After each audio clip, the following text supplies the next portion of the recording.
अस्सलाम वालेकुम एवरीवन, कैसे हैं आप सब लोग। मैं उम्मीद करती हूँ आप लोग सब ठीक ठाक होंगे। अल्हम्दुलिल्लाह मैं भी बिल्कुल ठीक हूँ। बस आप लोगों से सबसे पहले माज़रत और सॉरी इस चीज़ के लिए कि मैं बहुत ज़्यादा लेट अपलोड कर रही हूँ अपना व्लॉग। अब ये व्लॉग जो है वो शूट हुए हुए थे, कंपाइल हुए हुए थे, बस मुझे इसका वॉइस ओवर करके से रिकॉर्ड करना था।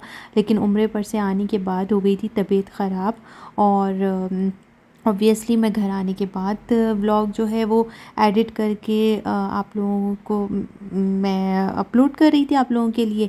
और अभी देखिए मुझे इतने दिनों के बाद करी हूँ कि मुझसे वॉइस ओवर करने में भी मैं अटक रही हूँ। तो खैर फिर मैंने कहा कि मैंने उम्रे का तो व्लॉग अपलोड कर दिया था, उसके आगे के बाद का तो मैं कर ही नहीं सकी आप लोगों के साथ।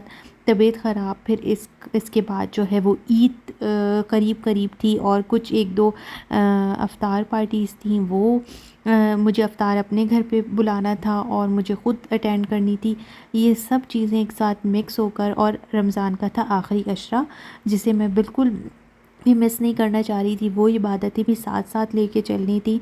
तो मैंने इन चीज़ों को किया हुआ था एक साइड पर, और ना चाहते हुए भी सारी चीज़ें हो गई थी एक किनारे पर कि वो व्लॉग्स का मुझे टाइम ही नहीं मिल सका। तो जो लोग मेरे व्लॉग्स का वेट कर रहे थे, कुछ लोगों के ऐसे कुछ क्वेश्चंस हैं जिन्होंने मुझसे पूछे हैं, उनका मुझे डिटेल में आंसर देना है। वो सब चीज़ें मेरी एक सॉर्ट आउट हुई हुई है लिस्ट में। मैं इंशाल्लाह बहुत जल्दी सारी चीज़ों के आंसर्स आप लोगों को दूँगी। और जिन्होंने सऊदीया के हवाले से मुझसे बहुत सारी चीज़ें पूछी हैं यहाँ से रिलेटेड, यहाँ के एक्सपेंसेस, यहाँ की जॉब्स के बारे में, वो सब चीज़ें टाइम टू टाइम मैं इंशाल्लाह आप लोगों के साथ शेयर करूँगी। तो खैर अब मैं इन ब्लॉग्स को सोच रही थी अपलोड करूँ ना करूँ, अब तो टाइम गुज़र गया है, अब मैं फ़र्दर ब्लॉग्स की तरफ आ जाती हूँ। लेकिन मैंने कहा नहीं, जो है वो मैं कर देती हूँ आप लोगों के साथ एज़ अ फैमिली। जो है वो सब कुछ शेयर करती हूँ जब जो कि मैं अब तक करती भी आई हूँ। तो मैंने कहा कोई बात नहीं, ये भी सिचुएशंस आप लोगों को बता देती हूँ कि क्या कि मैंने क्यों अपलोड नहीं करे, और ये चीज़ मैं आपके साथ मिस नहीं करना चाह रही थी कि ये मदीने का व्लॉग है। और कोई रैंडम डे का होता या शॉपिंग हॉल वगैरह होता तो मैं तो चलो छोड़ देती। और रिकॉर्ड भी खैर मैंने फिर इसके बाद इतना ज़्यादा घर पे नहीं किया, ऑब्वियसली बिज़ी थी, तो फिर इस वजह से। तो खैर जो मेरे पास है वो मैं आप लोगों के साथ शेयर कर देती हूँ। तो जी उसके बाद का ये आगे का व्लॉग है। जब हम लोग मदीना में थे, मक्का से निकले थे तो मदीना पहुँचे, रास्ते में रुके, वहाँ पर हमने सबसे पहले जो है वो एहराम वगैरह हस्बैंड ने, बेटे ने जो है वो चेंज कर लिया था, शलवार कमीज़। और उसके बाद जो है मदीना पहुँचे, तो मदीना में थोड़ी थोड़ी सी गर्मी हो रही थी, मौसम फिर अच्छा होता चला गया। और यहाँ रास्ते में ये कबूतरों को दाना डाल रहे होते हैं, वो हमने डाला। और ये माशाल्लाह से बच्चे जो हैं मेरे बहुत खुश होते हैं। ये एक्टिविटी जो ये काम जो है ना हम लोग ज़रूर करते हैं।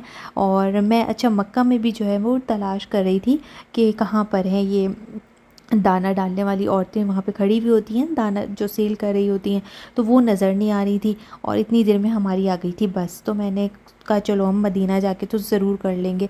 तो जब यहाँ पहुँचे तो इन्होंने इसकी जगह जो है वो चेंज कर दी है। तो मदीना में जाने से पहले बीच में एक ब्रिज टाइप का बना हुआ, उसके नीचे यहाँ पर ये देखें इस जगह पर जो है ना अब सब दाना डाल रहे होते हैं। तो पहले हम लोगों ने दाना वगैरह डाला और अब हम सीधा जा रहे हैं हरम की तरफ। और हरम जाने के बाद जो है धूप देखें कितनी कड़क सख्त धूप हो रही थी इस वक्त। और हमने सोचा कि पहले हम जाते हैं, सबसे पहले हम ज़ियारत का पता करते हैं कि रोज़े रसूल पर जो है वो हमारी हाज़िरी हो जाए। औरतों का तो मुझे ये पता था कि इस टाइम पर नहीं होती है, वो ज़्यादातर फ़जर की टाइम होती है। और तो अभी रमज़ान टाइमिंग्स पता ही नहीं थी कि रमज़ान में किस टाइम पर जो है वो ज़ियारत होती है। तो ख़ैर इसके बाद जो है वो हस्बैंड गए सबसे पहले, असर की नमाज़ का टाइम होने वाला था, तो वो बेटे को लेकर मर्दों वाले सेक्शन में चले गए। मैं जो हूँ वो औरतों वाली साइड पे बेटी को लेके चली गई। और फिर सुकून से हम एक कोने पर जाके आराम से बैठ गए। और मस्जिद फुल पैक थी, फुल बिल्कुल हुई हुई थी। और लोग अपनी अपनी जगह बनाकर जो है वो एक साइड पर बैठते जा रहे थे, क्योंकि अब मज़ीद जगह मिलना मुश्किल हो रही थी। क्योंकि वो व्हील चेयर्स वालों के लिए भी जगह अलग सेपरेट बनाई जा रही थी, ताकि वो व्हील चेयर तो आप पूरी मस्जिद में लेके हर जगह नहीं घूम सकते, उनको जगह मिलना मुश्किल होती है, उनके लिए एक पूरा एक अलग पोर्शन था। तो इस वजह से जल्दी जल्दी लोग अपनी जगह बनाकर बैठ रहे थे। तो यहाँ पर मुझे आराम से जगह मिल गई और एक कॉर्नर पे मेरी बेटी लेट भी गई थी, इतनी थकावट हो रही थी। और इस वक्त बस सब असर की नमाज़ की तैयारी के लिए खड़े हो रहे थे, और जिन्हें नवाफिल वगैरह पढ़ने थे वो असर से पहले पहले सब पढ़ रहे थे। मैं भी जितना पढ़ सकी यहाँ पे तो पढ़ रही थी, और फिर तस्बीहात पढ़ती रही बैठ के। और फिर हमने अदा की असर की नमाज़। असर की नमाज़ पढ़ने के बाद जो है, इसके बाद हमने ज़मज़म से मुँह धोया, बोतलों में पानी भर के रख लिया, और कि फिर यहाँ पर रश बढ़ जाएगा। और ये रश देख सकते हैं इस वक्त, इस क्राउड से निकलना ना बहुत हेक्टिक हो रहा था हमारे लिए, बहुत ज़्यादा क्राउड था यहाँ पे, कि सब मस्जिद से बाहर निकल के सहन की तरफ आ रहे थे। और फिर हमने पकड़ी एक जगह, इस कोने पे मैं और मेरी बेटी बैठ गए, और सामने था गुंबद नज़र आ रहा था सामने, और हम पढ़ते जा रहे थे दुरूद शरीफ। और इसके बाद दस्तरखान लगना शुरू हो गए थे रोज़े अफ्तार की। इतनी रौनक, इतनी खूबसूरत मंज़र माशाल्लाह से, इतना अच्छा लग रहा था, इतना अच्छा लग रहा था कि बस लोगों की रौनकें मैं क्या बताऊँ, लफ्ज़ों में मैं बयान नहीं कर सकती आपको। तो अल्लाह ताला बस हर साल ये ख्वाहिश पूरी करवाता है। अल्लाह का लाख लाख शुक्र है कि हमें हाज़िरी नसीब हो जाती है। तो खैर, हमें रोज़े रसूल का ये मेरे हस्बैंड ने तो कर ली थी, ज़ियारत करके आ गए थे। मर्दों का खुला हुआ था असर के बाद भी। औरतों का उन्होंने ये कहा था कि या तो तरावी के बाद खुलेगा, या तो क़यामुल लैल की जो इबादत है, जो नमाज़ें यहाँ पर होती हैं उसके बाद। तो ये हम वही उसी का वेट कर रहे थे कि अब हम बैठ जाते हैं। फिर जब औरतों का नहीं खुला हुआ तो फिर हम ऑब्वियसली नहीं अभी जा सकते। तो इसके बाद हमने ये जो अफ्तार के पैक्स मिले थे ये हमने खाए, और हमने जो एक्स्ट्रा पैक्स वगैरह जो हमें चीज़ें मिल रही थी वो हमने और लोगों को भी वहाँ पर डिस्ट्रीब्यूट कर दिए, दे दिए, कि एक इंसान अकेले कितना खा लेगा। और वैसे भी हमें तो ट्रैवल करना था, होटल हमें वापस जाना नहीं था, वापसी के लिए निकलना था, तो हम इतना स्टॉक करके अपने पास क्या करते। तो ये तो जो पैक्स मिले थे ये वहाँ पर मिनिस्ट्री की तरफ से जो डिस्ट्रीब्यूट हो रहे थे हरम में सबको मिल रहे थे, ये वो थे। और कुछ चीज़ें ऐसी थी जो लोग अपनी मर्ज़ी से भी डिस्ट्रीब्यूट कर रहे थे।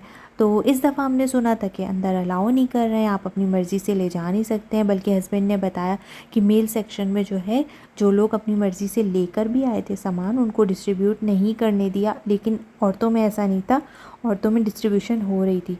तो मेरा भी इरादा था कि मैं खजूरें वगैरह लूँगी, फिर मैंने इसीलिए कहा कि अगर नहीं डिस्ट्रीब्यूट करने दिया तो फिर मसला हो जाएगा। तो फिर मैं ये अफ्तार वगैरह करने के बाद सबसे पहला काम हमने ये किया कि हम इस शॉप पे ज़रूर आते हैं, ज़रूर आते हैं। इनका इतर बहुत अच्छा है, ये कॉर्नर की शॉप है, और ये मेरे ख़्याल से मदीना जो भी जाता है, मतलब हरम के किसी भी गेट से निकलेंगे तो आसपास जब हम वो मार्केट वाली साइड पे घूम रहे होते हैं, ये सबको ही नज़र आती है, क्योंकि ये कॉर्नर की शॉप है। तो इनके पास अतर बहुत बहुत अच्छे होते हैं। तो अभी वही हम लोग ले रहे थे, ये अतर डाल के दे रहा है, तो इसने हमें गिफ्ट भी दिया। तो जी थोड़ी बहुत यहाँ से शॉपिंग करी। तो ये था मेरा आज का व्लॉग, उम्मीद करती हूँ आप लोग को पसंद आया होगा।